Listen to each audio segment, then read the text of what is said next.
And welcome back, everyone. Welcome back to another week, another edition of the PondCast episode 71, your weekly dose of all things StarCraft. I'm, of course, VIP with you. I'm joined by, of course, the people in the chat, by the production team as well. Shout out to Kura. Shout out to Kura handling all the production. And of course, we have plenty of news to jump into. Again, every single week we do host the podcast.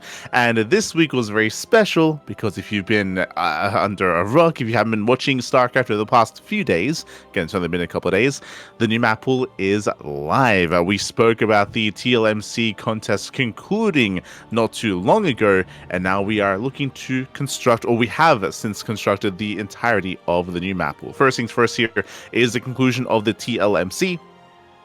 Again, we did conclude last week, the day after the podcast, as always. Shaking my head. But yes, the TLMC21 map contest did conclude. We were aware that a couple of days later the map pool would go live, and we have the results coming in. From the top 16 maps, we did have our top five placing maps. First place, we had Mothership. Mothership was the 3-player spawn map. This, honestly, in my opinion, was a given. It was going to be a sure thing that the 3-player spawn map would make it through. Fun fact, Last Fantasy also got first place. Mothership likewise gets first place as well. No surprises there. Second place, Celestial Enclave. If you recall, this was like the macro map. I want to say that this is the best rated map amongst all the judges in TLMC, if you recall. I think this was number 1, and received the highest praise from all judges all around. So it did come in second place here. Is more of a macro map. And then we had 10,000 feet, third place by the same creator of Mothership. 10,000 feet is more of an aggressive map, more of a rush map instead. So some nice variety here when it comes to the top 3, followed by Talisman as 4th place and Winter Madness as 5th place. So we had our top 5. Again, community voting did conclude. And what does this mean? So from here, obviously the top 5, so obviously the top placing maps and the top placing map makers do earn prize money for their work, for their efforts, for bringing all these together and for making it as far as they did. Likewise, the top 3 maps are confirmed to be a part of the new ladder map pool. So once this was revealed, we already knew 100% that Mothership, Celestial Enclave, and 10,000 feet would be a part of the map pool.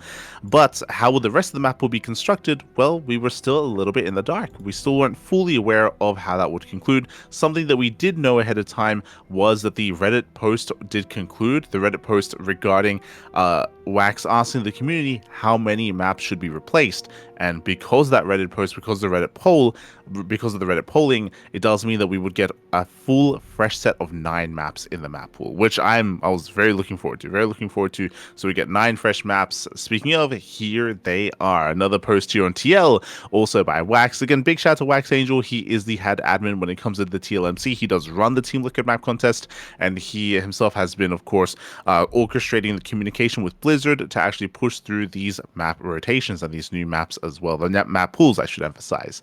And he has kind of gone through the process here of actually how the map pool will be constructed. So he breaks it down.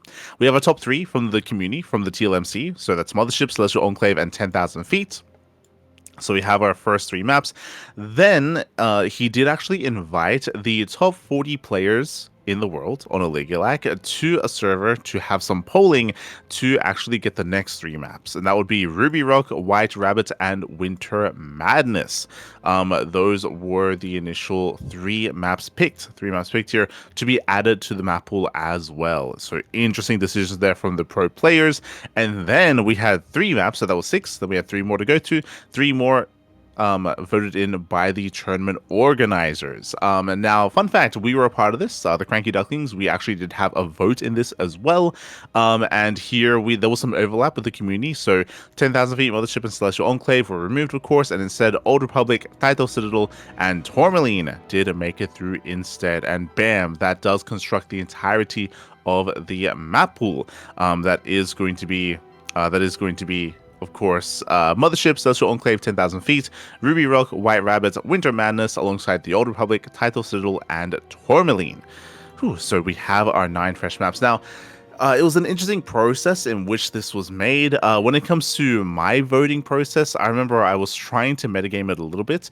In my brain, in my mind, I was like, Mothership, Celestial Enclave, 10,000 feet, they're sure things. They're sure things. So I tried to give more weight and more voting to some of the other maps that I feel like deserve to be represented.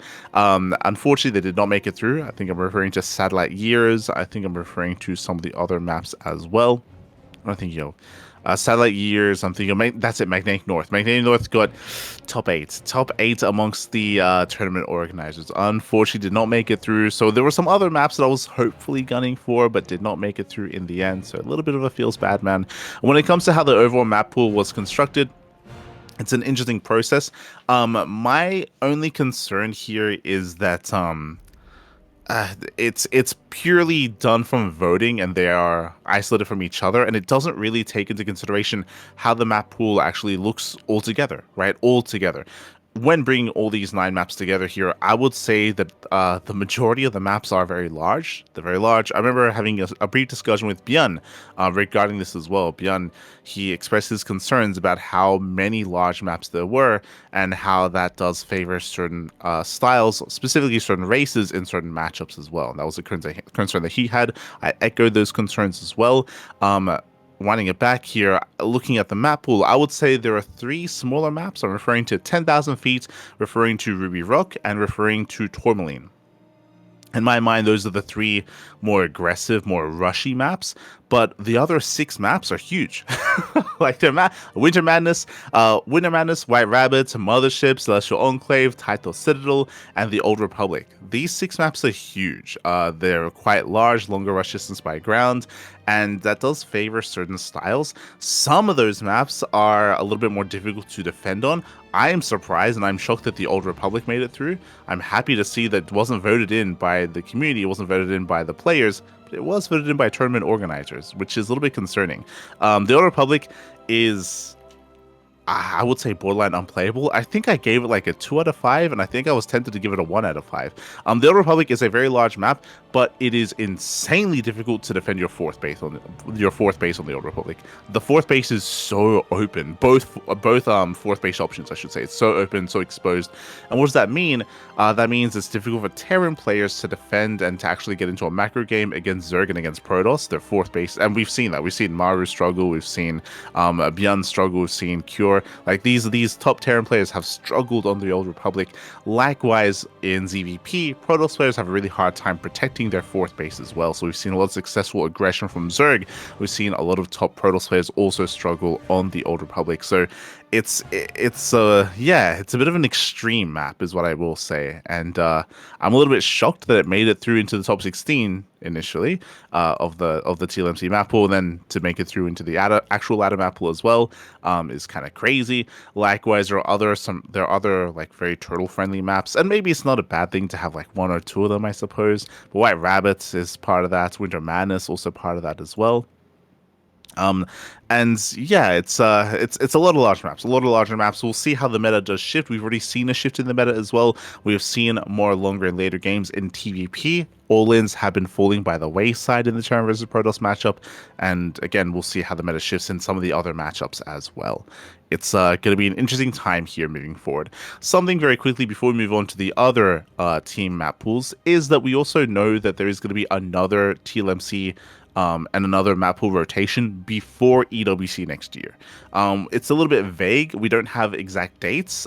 In this post, we do see that Wax did say that I'm looking forward to bringing you good news and about the future of TLMC going forward. It's a little bit vague, but again, he already did confirm that in the first half of 2026, there is going to be another map pool rotation. So if EWC is around July, August, then we're assuming that a map pool would be before that. I think June, I think maybe around May-ish, like April, May, June-ish, like kind of period of the year is kind of where we should be expecting a new TLMC and a new map pool moving forward in around like 5 months or something, or even less than that. So yeah, around 5 months would make sense. Which is also why, I don't know if you noticed, but the post in the TLMC does specifically state fall/winter 2025 ladder map pool rotation, implying that most likely the goal is to have 2 ladder map pool rotations a year, one for spring summer, the other for fall and winter. which again does make sense. So again, 2 map pool rotations a year. I know that Wax was maybe thinking about doing it maybe a little bit more frequently, maybe less frequently. Like, was trying to figure out how exactly he did want to bring it all together. But looks like twice a year is kind of what we're currently settling on. Of course, all subject to change, and part of this is speculation. But that's kind of what we're expecting here. Up next, we had the 2v2 map pool. 2v2 map pool was also revamped as well. We had 2 maps voted in from the team TLMC number 5 finalists. So that was Gem Garden and New Bed of Chaos. And what I appreciate is that those aren't the only maps that were added in. We actually had another map, Rust Bucket, also added from the team TLMC voting or tournaments or contest, I should say, from the contest, alongside Rascallion, Rohana, Fields of Death, Yellow Jacket, Undercurrent, and Reclamation. Finally, we have gotten rid of Emerald City. Emerald City has been around for a long time. It's been around for so many years, and finally Emerald City is out of the 2v2 map pool rotation. So my heart goes out to Emerald City. It was with us for many, many, many years, and it now has finally retired. It's finally retired alongside some of the other maps as well. So again, we have a refreshed 2v2 map pool. So looking forward to more 2v2 events in the future. Likewise, we have a revamp of the 3v3 map pool as well. We have added Ball Peak, Incognito, alongside Tacit Sanctity and Radiator as well, all from the Team TLMC number 5 tournament or contest. And when it comes to 4v4, we have added Heaven's Ward, we have added Netsphere Terminal, and Greenspill. 3 new maps from the TLMC number 5. So great to see revamped ladder map pools here. And again, we're expecting another one of these Team Liquid map contests, another new fresh map pool in the coming months in the first half of 2026. Pre-EWC. That we do know. So again, is really cool to see. When it comes to how the map pool has been constructed, again, I'm a little bit concerned that it's a little bit too heavy in regards to large, big macro maps. That is a bit of a concern that I have, that there isn't enough options for more mid-sized maps or more aggressive maps. Again, that's just my concern coming into this, but we'll see how Vetoes turn out. We'll see how popular some maps are, other maps are, and how the meta does shift over time. Again, TVP is the matchup that I'm looking at the most when it comes to the shift in the meta. The other matchups, they don't really change too much. Again, we do have the new patch as well, so that's also something to consider. That's also going to be shifting things up as well. We'll see how things transpire as we get into the next wave of tournaments in the off season. We'll get there. We will get there. Likewise, if you're out there, if you're a Protoss player, then as always, Gemini has already released a Reaper Wall-Off guide. So if you're out there, if you're a Protoss player, Gemini, he's the one to follow. Every single season, every single map pool does release those Wall-Off guides. So do recommend checking out Gemini for that update. So much love to Gemini. Much love to Wax as well for bringing this all together. And yeah, what I will say is that we'll see if this is a kind of format that he keeps in regards to the TLMC, in regards to the map pool rotation. If you remember, in the previous edition of this, he did mention how he was trying to refine kind of the process in which the maps are decided on, and trying to automate that and trying to figure out a system which they settled on. Currently, it's 3 from the community, 3 from the pro players, and 3 from tournament organizers. Whether that stays or whether that changes coming into the next Team Liquid Map contest, yet to be determined. We'll see if he prefers that. We'll see if they add, if they remove. We'll see how things do change over time. For now, though, this is the system. Oh, but here we go. That leads us into our next big event that did take place throughout the course of the weekend. That is the event happening in Canada. That was Stellarfest. Stellarfest was a week-long tournament. A lot of matches, a lot of content, a lot of StarCraft was held throughout the entire week. But there was some really fun kind of flair to it as well. We had the serious 1v1 bracket, but before that, speaking of 2v2, we did actually have a 2v2 portion. No surprises here. Harambo did take it in the end. I mean, there were definitely they definitely had to fight for it. We saw they went 2-1 against Scarlet and Future, and they went 2-1 against Down and Beyond. And I would say that was the surprising kind of result in regards to this tournament, is that Zhao and Byeon made it to the finals. Like, I favor Trigger and Clem over Zan and Bjorn. Zan and Bjorn, they were freestyling. They didn't really have much, if any, experience in 2v2. So for them to excel as much as they did, for them to make it to the finals was very, very impressive. Of course, Harsam and Lambert did win in the end. I do favor them as a 2v2 team over most duos out there. Not all, like this. Duos, like, I would favor Trigger and Clem over Harsam and Lambert for sure, for example. But they never played, right? They never did play. And of course, congratulations to Harsam and Lambo for claiming the win in the Orsa TV 2v2 Open. That led us into the Maryville Brawl. This is the FFA, I believe. Yeah, they had like a fun FFA as well. Like, again, they had some fun kind of formats. And this is kind of what like I want out of an offline event. Now, they had the benefit of this being like a 4 or 5 day tournament. Like, again, they had a full week. They had a full week where they had the players and they had the venue available to them as well. So it's not like a Cheeseadelphia or a Home Story Cup where they only have a weekend, right? They only have like 2 to 3 days. 2 to 3 days, that's all they have. Here, to have a full week means that they can do stuff like this. It's like, hey, we have all these players. Let's make some content. Let's do some 2v2s. Let's do some 3v3s. Let's do some FFAs. Let's do some Archon. Let's have fun with these guys. Make content, do some quirky stuff, and then get serious, and then get into like the big event. So it's really cool that they were able to make use of this. It was an FFA Beast of the Hill format. We had Lambo coming out in first place, Zan in second, Scarlet in third, Bjorn in fourth, Clem, followed by Clem, Foxer, Harstam, and Trigger. When it comes to FFAs, I mean, it's not maybe the most balanced of things. It all comes down to like who gangs up on who is a threat, who's able to kind of like fall under the radar and kind of like build up over time. Like, FFAs can be crazy, and there's a lot of other kind of factors that do influence FFAs, which is a lot of fun. A lot of drama can get involved as well. So yeah, congratulations to Lambo. Hey, winning the 2v2s and also winning here in the FFA as well. Harsam having some less success here amongst the two players, but congratulations to Lambo. And that leads us into the actual main event, which we were the B stream for. It was a little bit last minute, and we weren't certain if we were going to be even a part of this tournament. We covered the qualifiers, but we were the B stream for day one of Stellar Fest, and the rest of the event did take place. Again, it was a 3-day event for this portion, for the playoffs. And I would say there were some upsets, for sure. There were some upsets. First things first, Lambo, he excelled in the 2v2, he excelled in the FFA, and I would say that he excelled here as well.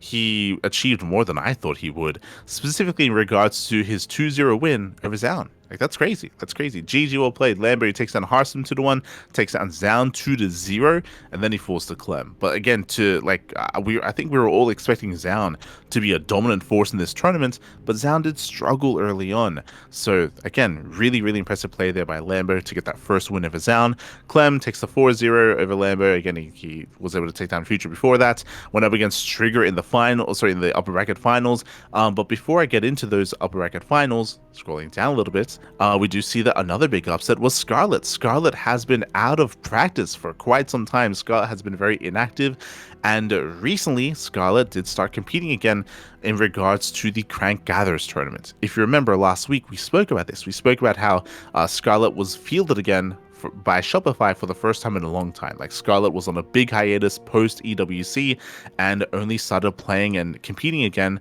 last week or 2 weeks ago in the Crank Gatherers event, and all leading up to the Stellarfest tournament, and also leading into the show match for the Chinese server, which is also at the end of the month. So some big events on the horizon for Scarlet. So for Scarlet to take down Bjorn 2-0, big win. Bjorn is in form. So again, some crazy upsets in the first day with Zaun and Bjorn both dropping in day one. So some crazy upsets there, because we did expect them both to go far in this tournament. Scarlet takes down Bjorn 2-0, and then Trigger takes on Scarlet 3-0. Trigger, he is the best player in the Americas. That has been the case for quite some time now. Trigger did dethrone Estrella. Estrella was the previous best in the Americas, and now it's Trigger. So Trigger, he was also looking to be a dominant force in this tournament. With Scarlet causing the upset of a Bjorn, I mean, I was like, yo, maybe Scarlet also upsets Trigger. Not quite. This was a much more of an expected result here, as Trigger takes on Scarlet, goes on to face off against Clem in the upper bracket finals, and does pose a threat, does take some games, but Clem will win that series 4-2 to advance on to the grand finals instead. So Clem does advance on to the finals. Scrolling down, we had the lower bracket. So double elimination, lower bracket. Bjorn was able to fight his way back up, took down Maples, took down Harsum, took down Lambo in very Bjorn fashion. Zaun likewise took down Mixu, took down Future, but had a very shaky series against Scarlet. So once again, impressive play for Scarlet to beat Bjorn, for Scarlet to force Zaun to the ace match. Like, that is impressive, really impressive play. May have gone down to Trigger, but again, like, for Scarlet to at least go toe-to-toe and to even look favored at times against the Koreans was very impressive. So really cool to see Scarlet back in form. Zaun did win that series, went up against Bjorn. Zaun was able to take that series 4-1. Zaun then takes on Trigger 4-1, and then we have the grand finals between Clem and Zaun. Zaun wins the initial series. For those that may be curious as to why there were 2 matches in the finals, well, if you're unfamiliar with the format, double elimination typically dictates that whoever comes in from the upper brackets, because they didn't drop a series, and Zaun did, remember, Zaun, he got knocked down by Lambo. So Clem, coming in for the upper bracket, has to have an advantage. Some tournaments do give that advantage in a score, so where Clem sometimes would come in with a 1-0 advantage, for example, for, not dropping a series. Other tournaments have this kind of format. Think of like Monday Night Weekly, also very similar, where if they lose a series, then they have a second life, and then they have to be beaten twice. So basically here in the grand finals, Zaun would have to win 2 best ofs, and Clem would only have to win 1 best of. That's kind of the format. There are some tournaments where in the rematch, in the final game, sometimes that's like a shorter series, like a best of 3, or like Monday Night Weekly is a best of 1, which is crazy. Like that's too extreme for me. Like that's kind of wild for everything to be dictated in a best of 1. Is kind of nonsense. But for here it was a best of 7. So best of 7 into best of 7. Zaun does win the initial series, very impressive, and then Clem wins in the rematch 4-0. Dominant showing there by Clem in the rematch. Impressive that Zaun won the first series, but Zaun did lose to Lambo earlier, and he was fighting from the lower bracket, so had to win a second series as well, and that was just a little bit too much to ask for Zaun. GG well played. There was that back and forth though, which we do appreciate, but in the end, Clem does win it and is the Stellarfest champion. Congratulations. Again, this was a LAN event happening in Canada. Both Pig and Steadfast did travel to the event to cover the event live. So they were providing some live coverage. Pig only just recently came back to Australia yesterday. Just came back yesterday from Canada, from covering this event. And again, we were lucky enough to be the B stream. This was organized by Orsa TV. Orsa has been looking to try to organize and create more of these events. I think there was like a bit of an interview that they did have during the playoffs as well, where Orsa was discussing how he was hoping to include multiple esports and run more of these events. And this is ideally the first of many of these esports events happening in Canada. So it's very ambitious kind of like play, or very ambitious. There's a lot of ambition there for Orsa TV to run the event and to look to run future events as well. It reminds me a little bit of what Geralt is doing, where Geralt has also did run his first offline event in Poland just at the beginning of the year, or halfway through the year, and I would imagine is looking to do that more often, right? To do that on a regular annual basis, to include other esports, other games, and to grow the event over time. Feels like Orsa TV is doing something very similar here as well. So wishing the best. Wishing the best in regards to esports over in Canada, over in Ottawa. I know it's not easy to run events like this at all, and again, congratulations to Clem. The next big piece of news here is something that kind of flew under our radar. It actually occurred at the end of October, but we didn't quite realize and recognize it until last week, or a couple of days ago even, and that is Nike. Nike, apparently, they did release a new sports collection. When I say collection, does include not just shoes, but also other apparel as well. I didn't really know this, but Nike, they're doing more than shoes, apparently. So they released a new collection. It is gaming themed, not necessarily esports themed. It's a little bit more broad than that, but gaming themed, kind of like apparel collection with shoes, with jackets, with jerseys, with shirts, like a full set, full collection. The reason why we bring this up is because Scarlet modeled for them. I say Scarlet modeled. They basically got a group of esports pro gamers, influencers, content creators, streamers. Like, it was a bit of a mixed bag. In regards to the gaming space, Scarlet was one of them, alongside a group of others as well. And as a result, she modeled for them. I think there was like a little bit of a misconception regarding this. People asking like, "Yo, did she like, is she like modeling now, or is this line like specific to StarCraft or specific to Scarlet?" That is not true. It's like more of a general like kind of like gaming brand collection. Scarlet was just one of many that was, you know, approached to kind of model the outfit for them, and that's what she's wearing. I'd imagine Crew is showing it right now, but they went full sci-fi for her. I think for each model that they kind of had like a different kind of theme. For Scarlet, they went for like the AI like robot theme, like quote unquote adjutant, where they just like I could just imagine them like decorating this set where someone came in and just threw cables all around the room, like just like threw down all these extension cables from behind the camera, just at Scarlet's feet. It's like, yeah, it works. So we got the full like room that's lit up, kind of like Alien-esque, in regards to the Alien movie, where you have like the beeping lights on the walls, like the cables all over the place. But really cool that Scarlet was approached for this. When it comes to the other themes, like there's like a werewolf theme, there's like a superhero theme, there's like a more like adventure, like fantasy theme of some of the other models that they had. But yeah, it's really cool. It's really cool that Scarlet was approached, and really cool to see them actually, like, you know, give some attention, I should say, to even some of the StarCraft esports personalities. I mean, Scarlet's very notorious and very renowned, of course, for being like one of the most successful female pro gamers out there, and one of the first big ones as well for StarCraft. So it makes sense for Scarlet to be approached, and really cool that she was given the opportunity to do this, and hopefully we can have more of this in the future. I did look into this myself. I was like, yo, I'm gonna have a look. I want to have. I'm interested in this collection. I checked, at least here in Australia, it's all sold out. It's also very expensive, as you can imagine as well. It's like very designer brand like collection stuff, and from my understanding, it is all sold out. But hey, if you're interested, you know, you can check it out and support them in their endeavors. Maybe they have more of this in the future. But yeah, really cool, really out of left field as well. Like, when this was initially shown, I was like, wait, what? I was like, what is happening? So really cool to see. Recently did come out. They released it on the 30th of October. That's why we did mention that it's a little bit over a week old in regards to news. But it's something that just kind of flew under the radar for a little bit, at least from us, for the StarCraft community, till it was posted earlier this week.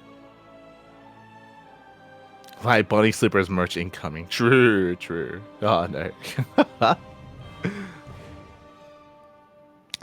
But yeah, so really cool to see, and that kind of ends our news for the week. I said that ends our news for the week. I will be transparent. Something that did fly under my radar. Apparently, there was a big StarCraft miniatures AMA that we're going to be going over next week, but it was a big 2-hour long AMA, and definitely something that I'm interested in going through first before discussing it, to kind of go over the highlights. Likewise, something that we did announce previously, and I guess we'll briefly bring it up here before going into more discussion next time, is EWC. If you remember, they did release an Amazon Prime series going through the Esports World Cup and following certain teams and certain players. One of those players was Clem for Team Liquid, or was Team Liquid, and Clem was focused on because he was the reigning champion from last year's EWC. And we already spoke about this. We already discussed the release of this Amazon series that Esports World Cup did actually, you know, bring to the table and did produce. But the Team Liquid episode with Clem is now free. It's now free on YouTube. It's free on YouTube, so you can check it out on YouTube. We'll be doing so ourselves, and we'll be discussing it next week. we'll be discussing next week. As it's quite long, actually. So, and unfortunately, didn't quite have any time to go through it for this episode. But next week we'll be discussing. Otherwise, let's jump into our tournaments. First things first, we have our first modded event here for the first time in a long time outside of the Chijik events, StarCraft Evolution. Shout out to Enki. Enki led most up. Enki, he did host the Enki Epic Series number 6. This is a series, a show match series of StarCraft Evolution, and we had a best of 9 between Rogue and Björn. It was very fun. We were lucky enough to cast it ourselves in English, and it was a full best of 9, went all the way to game 9 as well, so very intense, very back and forth. I will say that despite the scoreline, it was very clear at times that the players were either unfamiliar with the maps, as we were featuring a lot of new maps that I haven't casted on before. We had maps like Radion, we had Andromeda, we had Kion as well, Arkanoid. There were, again, a lot of maps here that otherwise haven't really been seen before in a long time. We had Subsequence. And you could definitely tell with how some of the players were, with how Björn and Rogue were approaching some of those maps. Likewise, Rogue, he is a little bit of a newer face to StarCraft Evolution. Shin is very well versed, and recently Sola has been playing. Now Rogue, he's kind of like the newest like adapter of StarCraft Evolution, or the newest player to like switch, or I say switch, to hop on over from StarCraft II and try out StarCraft Evolution as well. And you could tell that, again, was a little bit rough around the edges at times. So it was a bit of a shaky series, shaky back and forth. We had some insane macro games, and I think Sylphid stood out. I said at the time, I still remember it. Sylphid Game 3 was like the game of the series. I think it was like the like back and forth macro game that we all want. After that, we had a little more shorter games, like catching someone with their pants down, like ending it really early, all-ins, for example, timing attacks that would just end things. But Sylphid was amazing, and I do recommend, if you have some time, to at least check out Game 3, if not the entire series. But congratulations to Rogue for winning the entire series. Björn is very well versed when it comes to StarCraft Evolution, but right now StarCraft Evolution is in a really weird place. We spoke about this previously, but they had to kind of like scrap the work that they were doing on their most recent patch because of the patch released in StarCraft II. Right, StarCraft II, they released their balance patch, changing quite a lot in regards to Storm, in regards to Ghosts, in regards to other key units, and as a result, StarCraft Evolution, for the Brood War side of races, they have to rebalance, right? They have to go in, they have to rebalance things, they have to look at currently how the matchups are changing, if there are any issues with the matchups, and how to respond, how to adjust. So they're hard at work on their next big patch, post the StarCraft II patch. So best of luck. And again, this is a monthly tournament, a monthly show match, so I'm sure Enki is going to be hosting another one of these coming into November. So do look forward to that. Otherwise, we do have our amateur events for the week. We do have the Amateur League Weeklies tournament, a monthly tournament number 46. So we spoke about this previously. The Amateur League Weeklies, they do provide points initially. They just provide points, no prize money.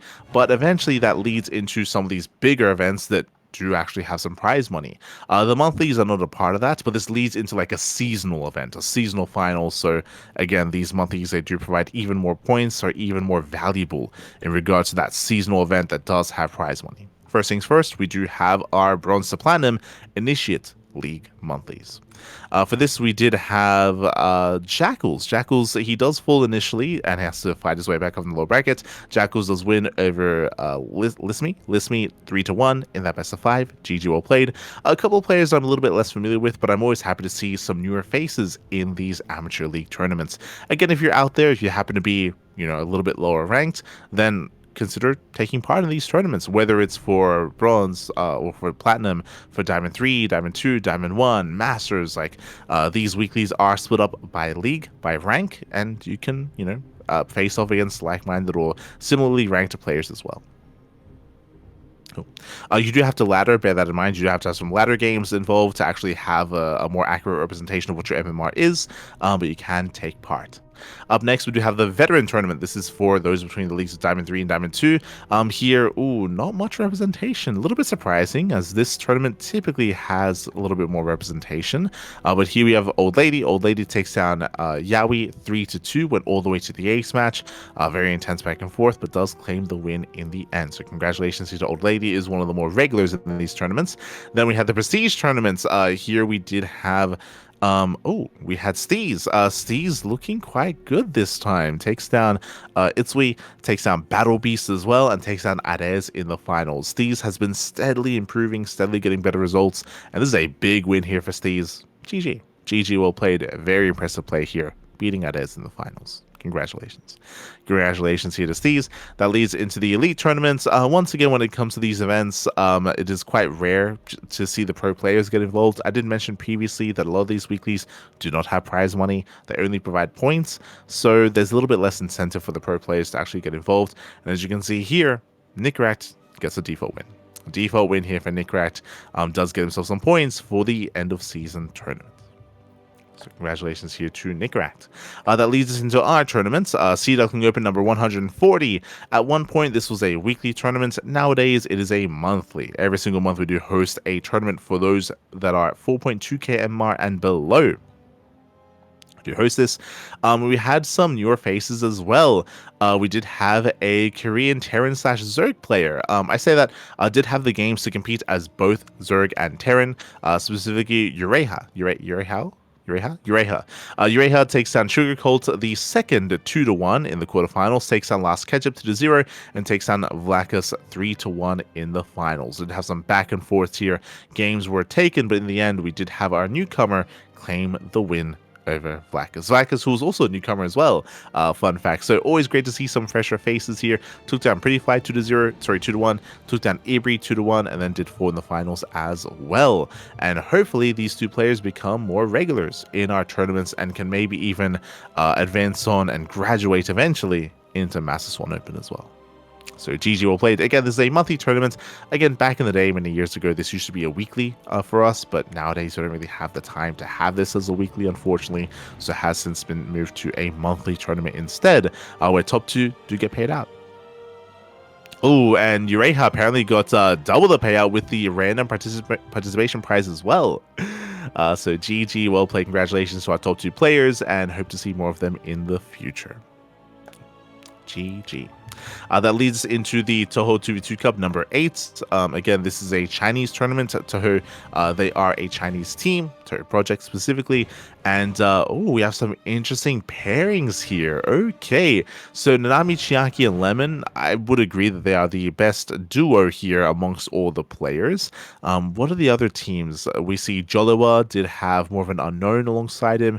We had Restart and Kingslayer as some of the other notables, and they did make it all the way to the finals. Did make it to the finals here. In the end, Nanami, Chiaki, and Lemon did win 3-1, and I hope to see this duo compete in future 2v2 international tournaments, right? They're doing well here in the more local scene. I would love to see them take it to the international scene as well. The problem is, for example, I'm thinking of the Thermal 2v2 circuit. It is at a really, really bad time for those in the Asia region. I'm talking about like time slot wise, talking about like the Chinese region, Taiwan, Korea, Oceania for us here as well. It starts very, very late.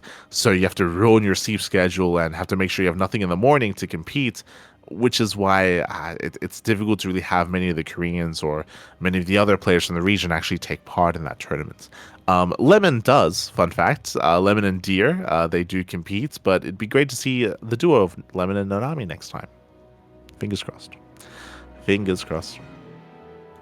Otherwise, congratulations for winning the eventual tournaments. That leads us into the regional events and show matches as well here in StarCraft 2. When it comes to the regionals, we do have our Young Blood tournament number 2. We spoke earlier, but the Chinese region, I mean, we already covered a 2v2 that they were hosting. They have team leagues, they have weekly open cups as well, and they even have, they don't quite have, they even have some amateur events. We'll get there though. For now, we have the Young Blood event. This is now slowly becoming a regular event. The first one, was it a week ago or 2 weeks ago? Hold on. If you recall, we were speculating as to how frequent this event would be. This did occur looks to be back in September. Okay, so it's Jesus. Okay, so it's been over a month. But hey, we have a second edition. Here for the CIS region. This is for the up and coming players. As you can see here, you have to be below 6k MMR and you have to be below 21 years old. So it is for the younger players out there.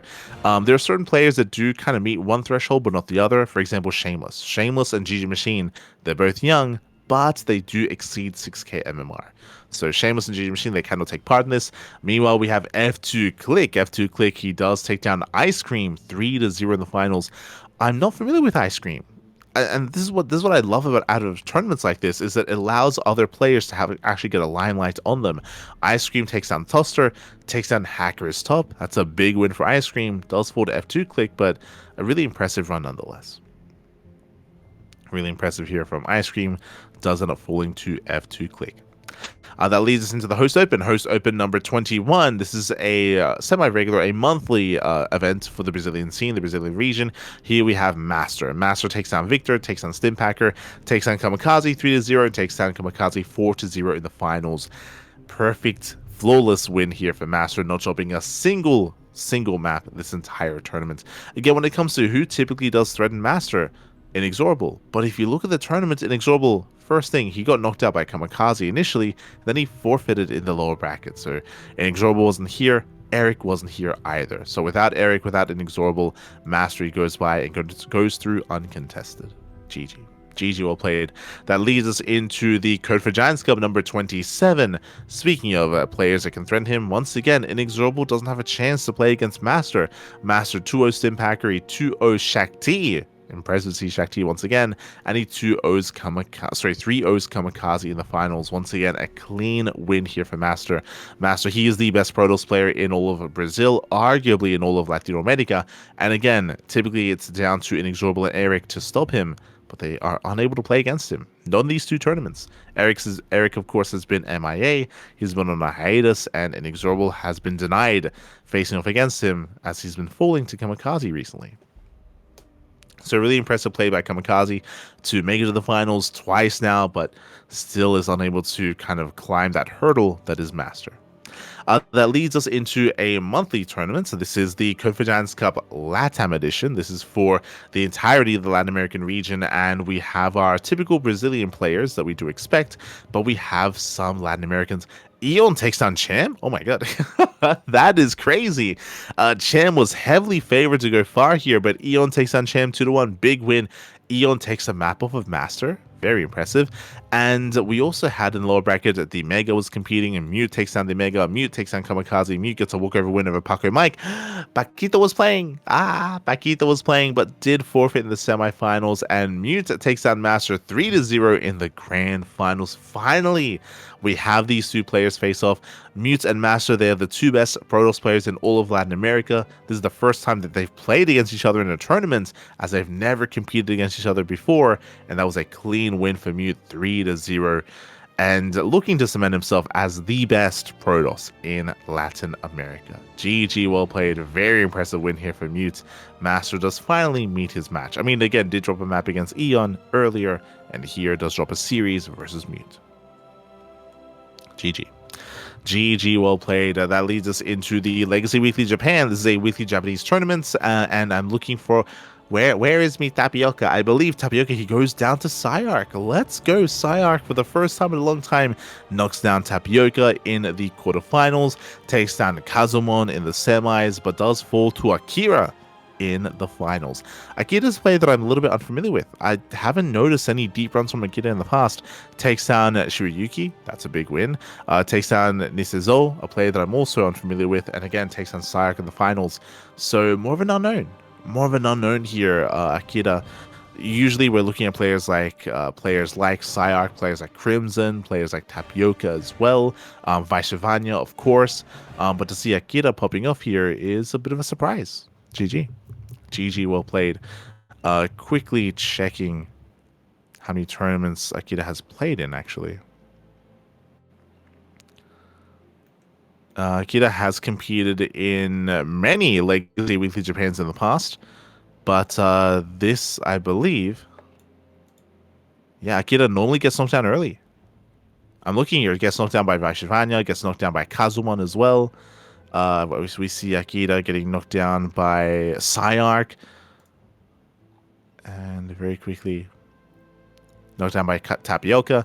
Yeah, this is the first win. This is Akita's very first Legacy Weekly Japan win. Very impressive. GG. Has been competing for a very, very long time.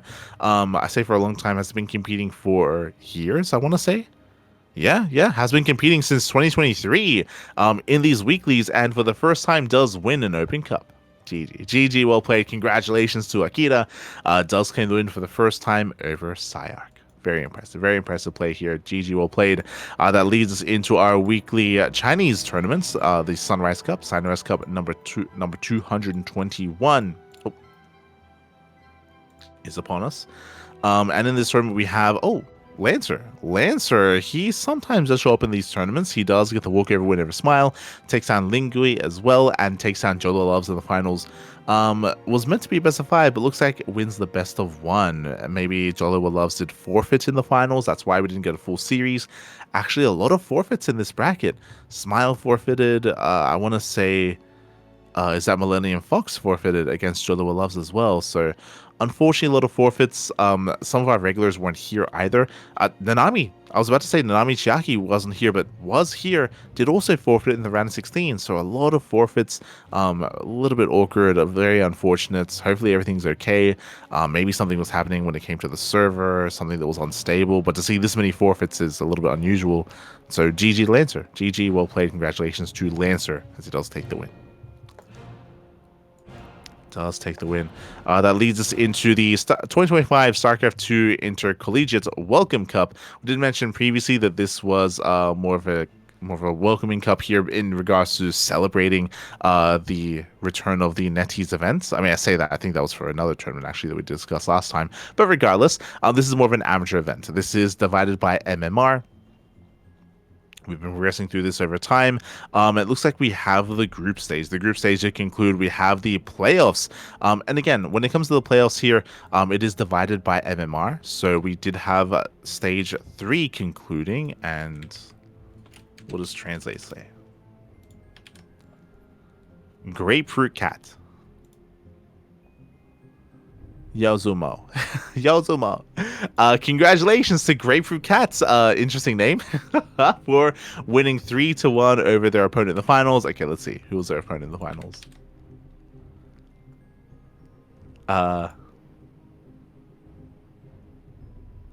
Apparently translates to the lingering rain and dust. Let's go. But GG well played. As we do have our Protoss winner here in the grand finals. Meanwhile, we had stage B. Likewise, we also had, okay, what does translate tell us? So apparently keyboard poison milk. I'd like to believe that's like poisonous keyboard or like venomous keyboard or something. I know there's probably like toxic keyboard. True. Something like that is probably what it better translates to. But regardless, congratulations to our Zerg champion, winning 3-1 over his opponent. Meanwhile, we have stage A. This is for the highest MMR brackets. We have Triple H, Lingli, Oriana. We have Miggy as well. So we have some regulars, some top players are competing here. And that is Millennium Fox up against Miggy in the first round. Coming into this, my predictions here, as we have yet to conclude this portion, this is going to be in 2 days' time. I'm leaning towards the TVT finals between Oriana and Millennium Fox. I'm feeling that here. Triple H is definitely going to be a threat, 100%. Miggy's also going to be a threat, but I'm going to lean towards the two of them making it far here, and maybe even Oriana winning the entire tournament. We'll see. Best of luck. Best of luck to our players here. Best of luck to our competitors. Again, this is a more interesting kind of like collegiate tournament that has been taking place. Best of luck, as it's been running for the past couple of months. Heading on over, we do have our Team League. We do have the Elpis Team League 2025 Full Code A Edition. We do have the regular season, I believe, finally coming to an end. Okay, so we have the regular season. Quickly heading on over here, we have the final results coming in. So last time we did go over round 6, and now here comes round 7. So first things first, we have Rookie Warpgate. They get the walkover win over Rookie Warpgate. That's a little bit odd, a little bit. But yes, congratulations to Rookie Warpgate. They do get the win. We have 4-Leaf Clover, 5-1 over PTB. Very impressive, as they do claim the win there. We likewise have Starlight Twinkle Team 2. Team 2 getting the win over their opponents in that final round. With that, we have the final standings. We have 4-Leaf Clover in first place. We have Starlight Twinkle Division 2 in second place. Protos the Best PTB in third, and Rookie Warp Gate in fourth place. So we have our top 4 teams, and now we have a constructed playoff bracket as well. Based on their performances, certain teams are seeded further in. So 4-Leaf Clover, they're in the finals. We have Starlight Twinkle in the semis, and then we have Protos the Best and Rookie Warp Gate facing off in 2 days in the quarterfinals. So again, that's going to be in 2 days' time. Looks like the entirety of the event will take 3 weeks to conclude. So every week we'll have an update regarding the playoff bracket. So best of luck to the Code A teams. That leads us into Code S. Code S also did conclude. We did have a PCEC. They get the win over Team Little Fairy. Very impressive play here. As Shameless does not take his series, we have a tied 1-1 score instead. Shameless is the ace player for his team, so they often do rely on him to make it far in the tournament. Is this Sikuno? Hold on. Sorry, that's Nanyo. Oh, very impressive. Nanyo takes a game off of Shameless. They're tied 1-1. Then we had the win with Millennium Fox. He gets a 2-0 win over Ghost Runner. And of course, we have the Ear tying 1-1 against his opponent in the first round. So big win there for PCEC. We then have Kaoda. Kaoda takes down Hist 4-2. Very impressive. Kingslayer did win his match. Winter wins his match, and Ghost takes down his opponent 2-0 as well. So big win there for Kaoda. We then have Starlight Twinkle versus Toho Project. I'll be honest, Toho Project, they did pose a bigger threat than I assumed. Like, I heavily favor Starlight Twinkle, so for Daydreamer to take a game off of Young Zest is very impressive. Triple H takes down his opponent 2-0. Rewhite takes down his opponent 2-0 as well. And then we have the ace match between Jollywa Loves and Daydreamer. Oh, wait, sorry, my apologies. I misread that. Sorry, Sama takes down Triple H. Oh, upset. Big upset here. Triple H does actually fall in his series 2-0. That's why we had the ace match. And then in the end, Jollywa Loves It does take the win over Daydreamer in the finals in that ace. But again, a very intense back and forth. Very impressive play there by Toho Project. Very impressive, considering they did not make it out of the group stage, by the way. And Starlight Twinkle, they came out in first place, so they almost beat him. Scrolling down, we have Elpis versus Astartes. In the end, Elpis takes the win. Restarts and his opponent, they tie 1-1. We have Miggy, 2-0's Latte. And of course, we did have the final player take down Haleev. Oh, that's Nanami. Nanami Chiaki takes down Leave 2-0 as well. So in the end of these standings, we have Starlight Twinkle in first place, Elpis in second, PCEC in third, and Kaoda in fourth place. And again, that shows like how impressive Toho Project was. Like, they almost beat Starlight Twinkle. Don't think that would have been enough to push them. That wouldn't have been enough to push them into the top 4, but it could have impacted the overall placing of Starlight Twinkle. So GG, well played. That leads us into the playoff bracket. It has been constructed. Again, we have Starlight Twinkle waiting in the finals. We have Elpis in the semis, and we have PCEC and Kaoda in the quarterfinals. Little Fairy barely did not make it through. As we mentioned, Little Fairy has arguably the best player in the league, but Shameless cannot carry by himself. It is a team league. It's a team effort, and in the end, they did not make it through. Coming into this tournament, who do we favor here? I mean, it's going to be Starlight Twinkle and Elpis. Like, they're the top 2 teams for a reason. I think that PCEC is a bit of a sleeper team. They have a lot of potential, right? So they have a lot of potential with Millennium Fox, with Nanyo as well, right? Like, they're 2 very good players, and Mixu's also on PCEC, so I do think that they can pop off if they feel their best team. So best of luck. Best of luck to PCEC. Kaoda is going to be the weakest team, I would say. Like, Kaoda, it's impressive that they made it this far, but they have one of the weaker rosters. They're going to be struggling a little bit more. And again, the underdog pick is for PCEC to take the entire thing, but it's going to be a tough ask. It's going to be very, very difficult. Best of luck. GG. GG, well played. That leads us into Lily Cup. Lily Cup number 47. This was a show match that we did cover. We did cover on our own personal channel. Best of 7 show matches between Raynor and Hero. And we had one standard game. We covered this series on the channel, and Hero, he was an animal. He went for a different build every single game. Game 1 on Pylon, he went for a Tempest Rush. Game 2, he went for Glaive Adepts. Game 3, he went for like a Charge Immortal All-In. Like, it was just crazy nonsense every single game. and Reiner had a really hard time reading Hero and getting ready for him. He had a really, really hard time. Game 1, for example, Reiner believed that he scattered Glaive Eps, or he saw it was 2-base. He saw it was a 2-base all in. He assumed it was going to be ground base. Then Tempest arrived, and the lair wasn't even done. So Reiner just died. Like, there was just a lot of deception, a lot of unorthodox builds, unorthodox play. Reiner, he was finally able to get into his own game on Persephone, where he finally got up to 4-base saturation. That was the only time that ever really happened. That was the only time he got to actually settle into an economy and get into a back and forth and come out on top. Tokamak was also a little bit more back and forth as well. It did lead into a longer game state, but Hero was still very comfortable throughout the entire series. GG. It did feel like Reiner just wants a macro. Like Reiner, he just wants a macro. He just wanted to build up into 3 and 4 bases and get into his ideal army, but he never got there. He never really got there. Or not too often, I should say, in this series. And GG. GG well played. Hero does take the win. The very dominant result, very dominant showing. But again, when it comes to the games specifically themselves, there was a lot of cheese. A lot of aggression from Hero, and he was able to pull a fast one over on Reiner. GG. GG well played. That leads us into the XY Fans Cup number 14.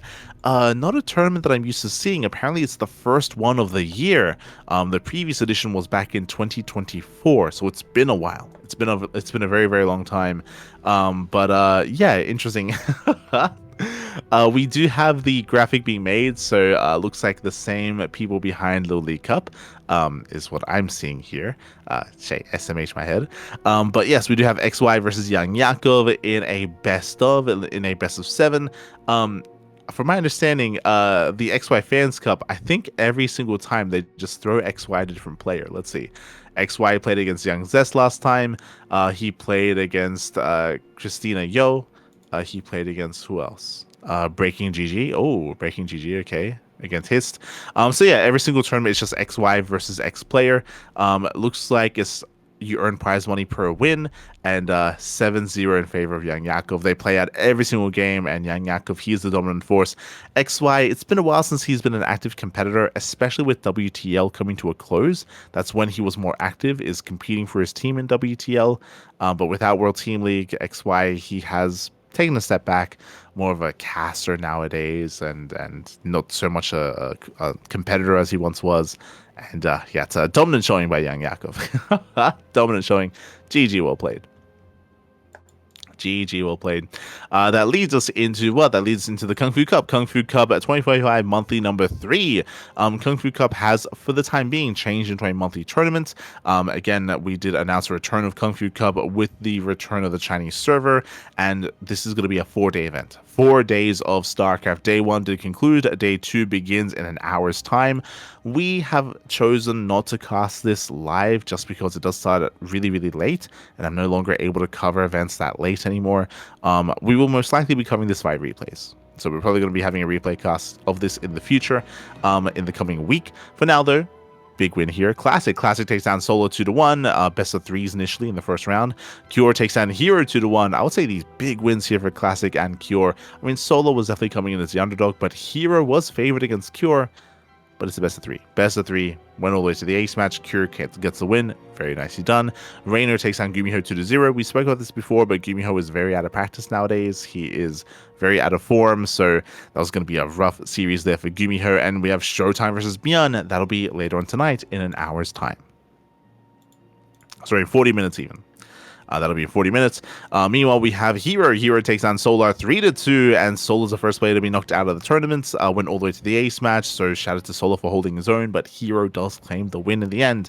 GG. GG, well played. Congratulations to Hero for advancing on into the lower bracket. And again, it's still early in the tournament. The format is double elimination. We have a lot of best of 3s.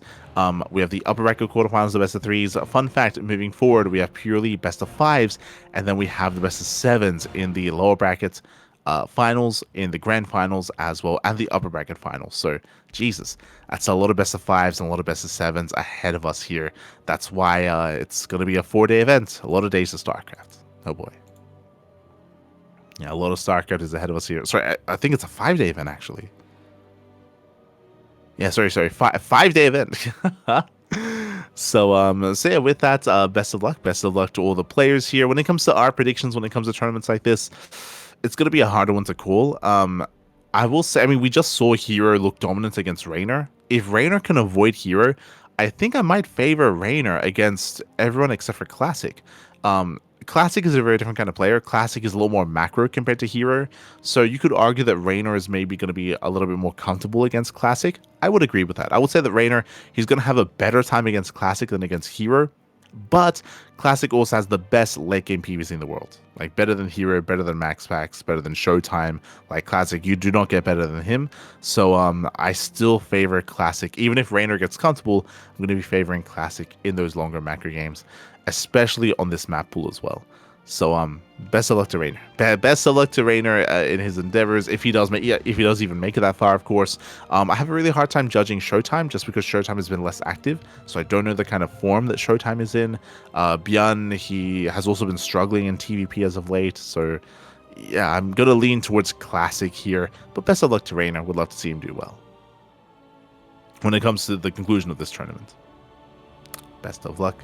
That leads us into this week's OSC tournaments. A lot of OSC matches were occurring this week. We have initially the OSC Elite Rising Star number 17. Again, this is a tournament that is restricted to lower league or lower players. Basically, players that players that achieved too high of placements in big offline events, in EPT, in DreamHacks, and EWC are ineligible for this tournament. This is for the up-and-coming pro players. So players like Shameless, players like Percival, players like Young Yakov, these very strong players in their own right, but still up and coming. And we have this week's results coming in. Shameless does advance on over Demi 2-0. We have Jumi over Art. We have Hydra over Rebellion as well. Percival takes down Lelix 2-0. Lelix took down Mute. We have Babe Marine versus Young Yakov still to take part as well. When it comes to the matches that were played out this week, it was mainly lower bracket matches. So we did say goodbye to some key players. They were knocked out. That was Homono. Homono is out of the tournament. Jomek is knocked out. Babi is knocked out. Triple and Art as well. So some players are now starting to get knocked out of the tournament. Still so many more matches to go. And the big players that we have our eyes on are Shameless, Percival, and Young Yakov. The two finalists of the previous Rising Star tournament was Percival and Young Yakov. They did face in the finals. In the end, I believe Percival did barely win over Young Yakov in those finals, went all the way to the ace match. Sorry, it was the other way. Yakov barely won over Percival 3-2. And that is a sign of things to come, by the way. But yes, Yakov barely did beat Percival in the previous tournaments. I'm looking forward to their rematch. Looking forward to it, as they already had one this week. We'll get there. Up next, we have the Masters Cup. This is a tournament that is sponsored and casted by Dave Testa. So he's been covering this event. It looks like Group A did conclude, and the following groups will be coming up around the corner. We had Solar Ender played. Oh my god. And Ender, he did well. Okay. We had Solar, Ender, Baby Marine, Lelix, and Demi. Very exciting to see Ender competing for the first time in a very long time. He 2-0'd Lelix, he 2-0'd Demi. He went 1-1 against Baby Marine, and he lost 0-2 against Solar. Really impressive performance here by Ender. Again, when was the last time Ender competed? I'm just quickly double checking here. I know that Ender's been streaming a lot over the past year, but I think it's been a couple of years. Let's see here. Yeah. Before the Masters Cup 150, Ender, he last played in 2023. It's been 2 years. it's technically it's been over 2 years because it was November 3rd of 2023. Now it's November 12th. So over 2 years ago is the last time he really competed. And even then, before that, it would have been 2022. Like, Ender's been very inactive for a very, very long time. So really cool to see him stepping in, taking part, and doing well. Much love to Ender. Solar, Ender, and Baby Marine, they do make it through the group. We have Group B, C, and D thereafter. Bjorn, Cham, Christiana, Percival, and Rebellion. I would imagine that week by week, we're going to be going through the groups one at a time, I would imagine.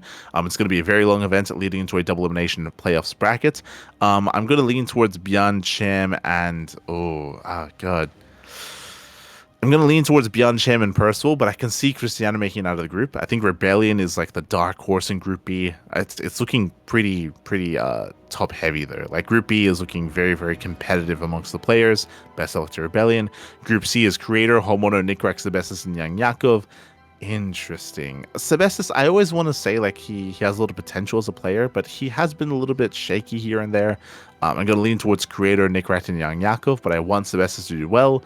Group D, we have Jumi, Folkster, Geralt, Inexorable, and Moja.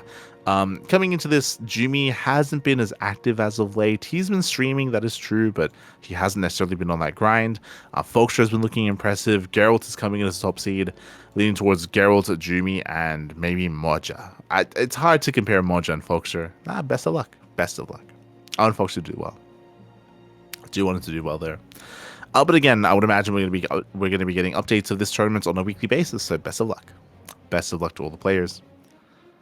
As that leads us into the OSC mid-season playoffs. Oh, I believe this is covered by Wardy, if I'm not mistaken. But we do have some results coming in. Un momento. One moment here.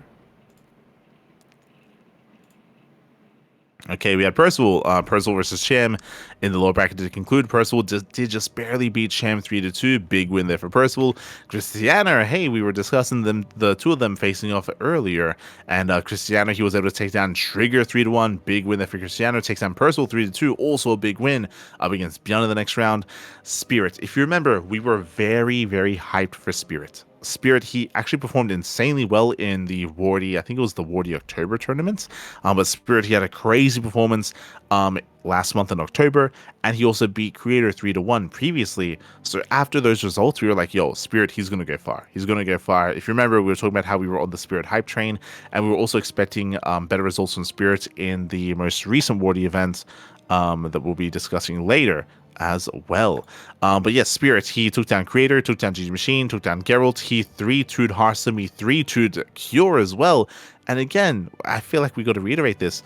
For whatever reason, Spirit had a really lackluster 2025. Like the first half of this year up to EWC, his spirit wasn't there. Like he was performing, I would say, a little bit worse than what he did last year. Last year, Spirit was looking insanely impressive. Like this is the Spirit that we saw in 2024.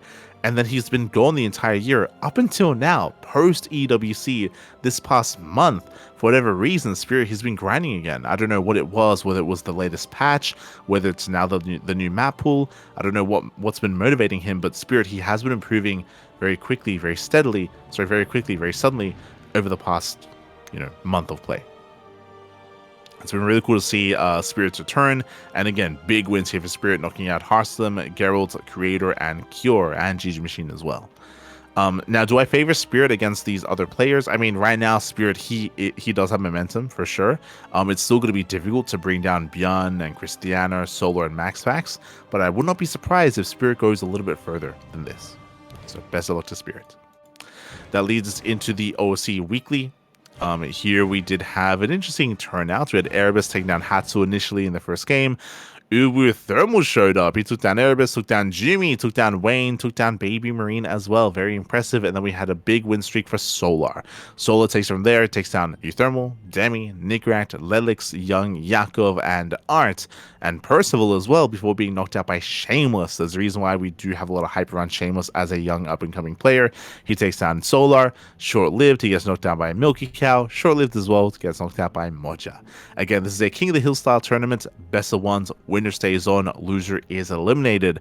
And we had some crazy win streaks here from Solar and Euthermal, and we had a couple of wins by Erebus, by Shameless, Milky Cow, and Moja. GG all played. In the end, Solar walks away with most of the prize money. Euthermal was second, and then, of course, the others do get some prize money as well. I think Shameless did get a bonus because he was able to end a win streak. But maybe the win streak didn't last as long as it needed to. Regardless, GG will play. Congratulations to our player. Impressive win there for Shameless. Impressive win streak for Euthermal as well. To beat Jumi and Wayne, that is not easy. That is not easy at all. So I don't want to gloss over that. Like Euthermal, he's mainly a content creator nowadays. He does focus a lot on 2v2s. So for him to win some of these 1v1s is impressive. GG. Este Euthermal does claim some of those wins. So that leads us into the Open Cups this week. We do have plenty of Open Cups to discuss. First thing is first, we do have the Korean StarCraft League, the KSL week number 82. I want to say there was a bit of a break, a bit of a hiatus before the previous one, an extended downtime between tournaments, but now the KSL is back. And we had an interesting KSL this week. A lot of European representation with Seamus and Young Yakov. Yakov's looking very impressive. He takes down Seamus 2-1. Did take a map off of Classic. And I'll be honest, there's a world where Yakov could have 2-0'd. Where he could have 2-0'd. Like, the game on Persephone was very close. Maganatha was a little bit more in favor of Classic, though, and a little bit more comfortable for Classic. But Yakov, he was able to threaten Classic, which was impressive. GG. GG well played. Likewise, we had Creator taking down Rebellion, taking down Percival 2-1, and Classic does take down Creator 3-0 in the finals. Dominant showing by Classic in the finals. We are missing some players. Again, some players were traveling, like Zhao and Björn traveling to Canada for Stellarfest, so they were not available for this. Hero is usually competing in these tournaments as well, so I'm a little bit surprised to see that Hero was not here, was not a part of this event. In the end, Classic did clean house. But again, the biggest threat to Classic was Young Yakov. And again, he almost 2-0'd. Like, he had a really, really impressive series, very aggressive series as well, with Classic almost getting caught out. But GG. GG, congratulations to Classic for claiming the win. That leads us into the Hatchery Cup. This did happen not too long ago. But again, the Hatchery Cup has been a semi-regular tournament. At one point was a monthly tournament, then went on a bit of a hiatus, went on a break, but it recently did come back. The last Hatchery Cup was back in May. Jesus, was back in May, over 5 months ago. But congratulations here to Nickrat. Heading on over, we have Seamus. Seamus takes down Tiger, takes down Art 2-1, and we had a back and forth. Seamus and Nickrat went all the way to the ace match. Do love to see how competitive these two players are with each other. Nickrat also took down Milky Cow. I know that there was a time where Nickrat was hyping up Milky Cow as being the best Terran in the CIS region, but to see Nickrat more confidently and more regularly take down Milky Cow and even take it to Seamus here, really impressive play. Nickrat has been improving and impressing a lot recently. So GG well played. Congratulations to Nickrat for claiming the win. That leads us into this week's Sparkling Tuna Cup, our weekly open cup, and here we did have, I would say, some crazy results. First things first, Cristiano 2-1 over Solar. Very impressive win in the semifinals. Solar, he is the #1 player of this tournament. He's the #1 seed. He was expected to win the entire tournament, and Cristiano stops him early on in the semis. Very impressive play there by Cristiano. GG. GG well played. Meanwhile, heading on down, another big upset was Young Yakov. We were hyping him up earlier. We were praising him for his results, and here he takes down Nightmare 2-0. Big win there for Young Yakov. He takes down Nightmare 2-0. He takes a game off of Skillus as well. They had that back and forth. Skillus did have a more one-sided finals, for sure. It was a much more one-sided finals, 3-0 over Cristiano, but the semis did not disappoint. I would say the semis were kind of like the matches of the tournament. The grand finals were a little bit more lackluster, but again, I do highly recommend the VODs, if you missed them, of Cristiano versus Solar and Young Yakov versus Skillus. GG. GG, well played. Also, I don't want to gloss over it, there was another upset. Not just Cristiano beating Solar, but early on in the tournament, Ledlix took down Nickrat. Like, Nickrat, hey, he just took down Seamus 3-2 in the Hatchery Cup. So for Nickrat to be 2-0'd in the round 16, that was a crazy upset. Like, I was heavily favoring Nickrat to go up against Solar in the next round, but no, Nickrat, he got knocked out very early on by Ledlix. So very impressive. GG. GG, well played. Dead Ledlix. Looking very impressive here in the Tuna Cup. GG well played. That leads us into the Wardy TV Monday number 59. Now again, there were two Wardy TV Mondays this week, so we have 59 and 60 back to back. The reasoning for this is because Wardy did have front page. He had Twitch front page access, so we did run two tournaments to try to take advantage of that, and we actually have some crazy results here. Unfortunately, we weren't able to cast this. We will be covering this via replays in a couple of days, just as a heads up. Once again, we have Alasia returning. Alasia, he came back in the previous Wardy TV Monday, and now he's here back-to-back 2 weeks in a row. The return of a laser from Age of Empires. Great to see him back. He 2-0's creator. Crazy. 2-0's creator. He does fall to Solar. Hero takes down Ryung, and Solar defeats Hero. We saw Hero take down Solar earlier in the Kung Fu Cup, but here Solar, he does get his revenge over Hero 2-0. Likewise, we then have him taking down Max Pax. Someone is missing, Clem. There's no Clem this week, not in this tournament, and Solar, he does get the upset. Max Pax without Clem, without Hero, without Classic to play against him. Max Pax is typically favored, but Solar does barely get the win over Max Pax in those finals. GG. Very impressive play there by Solar. When it comes to the round 16, also I don't want to gloss over this. I did mention that typically who threatens Max Pax? Clem, Hero, Classic. Classic got knocked out. Ryung, Ryung drop happy. Ay, ay, ay. This is why it's harsh when Crank makes fun of Ryung, because Ryung's actually a really good player. And even here, he takes down Classic. He 2-1s Classic in the first round, and he took a map off of Hero as well. Like, Ryung, he is a very deadly player in TVP, and I feel like a lot of people do gloss over him, even Crank as well. But he's very good, he's very strong, he is very potent. I would say his weakest matchup is TVZ. Like, his versus Zerg is looking a little bit more shaky at times, but his other matchups are on point, and GG. Really impressive play there by Ryung. Very impressive. As that leads us into the World TV Monday number 60. Right after the initial World TV Monday, we did have another back-to-back. In this tournament, we do have Percival. Percival, he takes on Solar. Solar, he had just won a tournament, but right afterwards, Percival does knock him down in the TVZ. I believe Solar did avoid Terrans in the previous bracket. He did. Not mistaken. Did he avoid Cure? Yes. So Solar, he avoided TVZ in the previous bracket. Here, though, he gets knocked out by Percival. Very impressive. Showtime, he does fall to Percival as well. So Percival, he does pop off, taking down Solar, taking down Showtime. Max Pax, he's limited by Hero. If you remember, Max Pax did avoid Hero in the initial tournament. Here, forced to face off. Hero does take the 2-0, and Hero takes down Percival 3-0 in the finals. A much more comfortable finals here for Hero, but a very impressive run for Percival to take down Solar and to take down Showtime. GG, well played. Something that I'll take note of is that in either one of these tournaments, Clem wasn't here. He wasn't available. Interesting. Likewise, neither was Björn, but Björn is traveling. He's traveling back from Canada, of course. So Björn was going to be less available, but congratulations to Hero for claiming the win. That leads us into the Turtle Tussle number 35. This was this morning's broadcast, and here we did have a bit of an unfortunate result in the semis. So this result isn't necessarily accurate. Solar did win 2-0. Solar, he won 2-0. Actually, if you open up the series, it'll show that. Solar, he won 2-0 over Yang Yakov. Very impressive play there by Solar. He was looking dominant, looking to win the entire tournament. But Solar did forfeit right after, as he did cite being a little bit too tired and passing out. It looks like Solar, he had stayed up the entire night earlier, so he was unable to continue to compete, so Solar did forfeit. As a result, we did have the Young Yakov Percival rematch. Yakov did beat Percival previously in the Rising Star tournament, and he does it here as well, also 3-2. It was a very impressive comeback. I'll be honest, Percival was looking dominant. Percival, he was up 2-0. And then in game 3, he cheesed. He went for a proxy 3-racks. He got shut down immediately. Sorry, that was in game 4. On 10,000 feet, we had an intense back and forth macro game, which Young Yakov barely did win. On Tourmaline, Percival did proxy. He got scouted, he got shut down. So then suddenly Yakov was up 2-0. And then coming into Winter Madness, Young Yakov, he went for a Lin Queen Nidus all-in. It was very old school. It's a dark build. Like, I haven't seen a Zerg player go for a Lin Queen Nidus all-in since Dark retired. It's been a long time.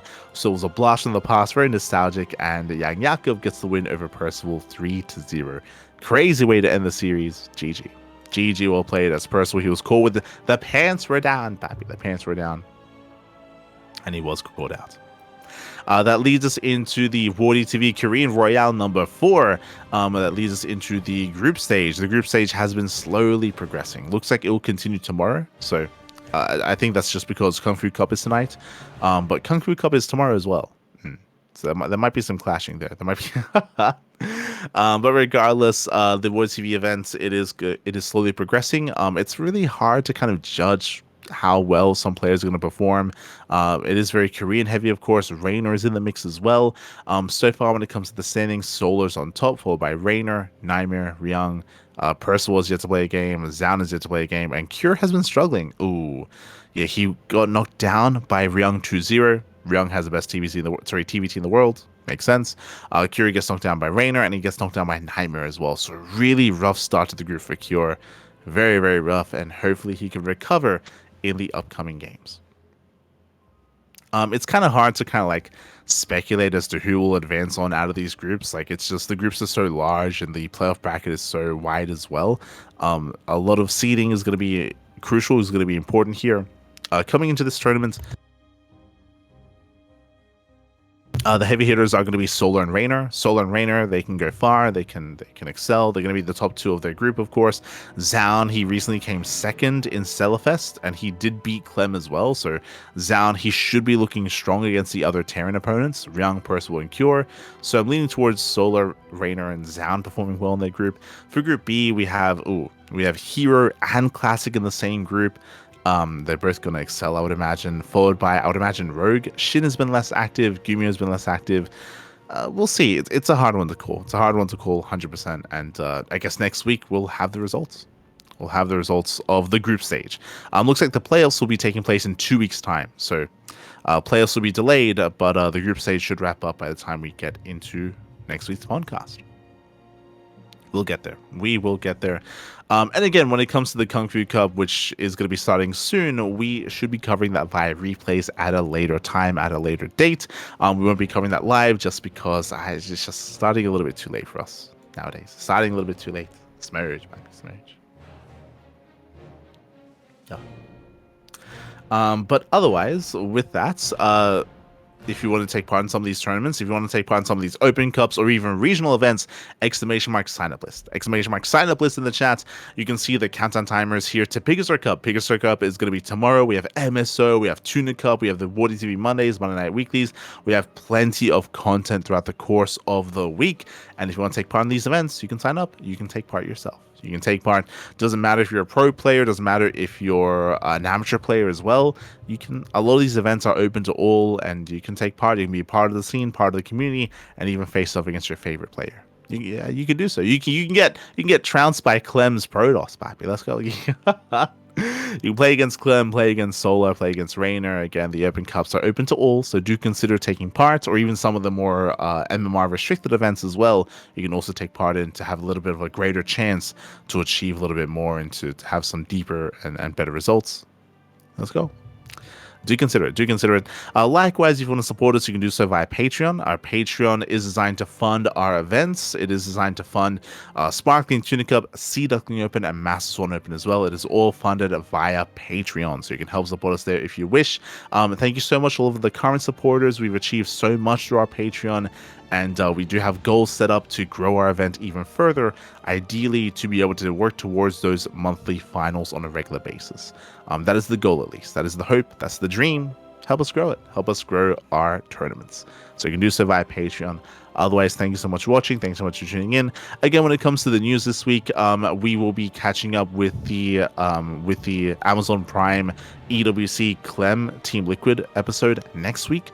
We'll be catching up with that, and also the StarCraft Miniatures AMA next week as well. So there's these two big VODs, these two big tournaments that we should be able to catch up on. Otherwise, thanks for watching. A big shout out to Kuro as well. Kuro for handling the production side of things. When it comes to the CranKy Ducklings, our next cast should be tomorrow morning with Pigastar Cup. So Pigastar Cup is going to be tomorrow morning. We will be there with that. We have MSO over the weekend, Tuna Cup over the weekend, and we might schedule the Kung Fu Cup cast over the weekend or sometime next week as well for some more content. I say maybe we might cover those events just because we do also want to take things a little bit slow. It's been very intense the entire year, and we haven't really had much time off. So casting once a day feels pretty good to just slow things down and just like ease up a little bit and actually get some proper sleep, which we haven't done in a long time. So might take a little bit easy moving forward coming into December. We'll see what happens with the Kung Fu Cup. Otherwise, thanks for watching. Thanks for tuning in. And again, we'll see you guys tomorrow for Pigastar Cup. We'll see you guys over the weekend with our tournaments as well. Until then, Hasta luego. Ciao, papi, ciao. Hasta luego. See you next time.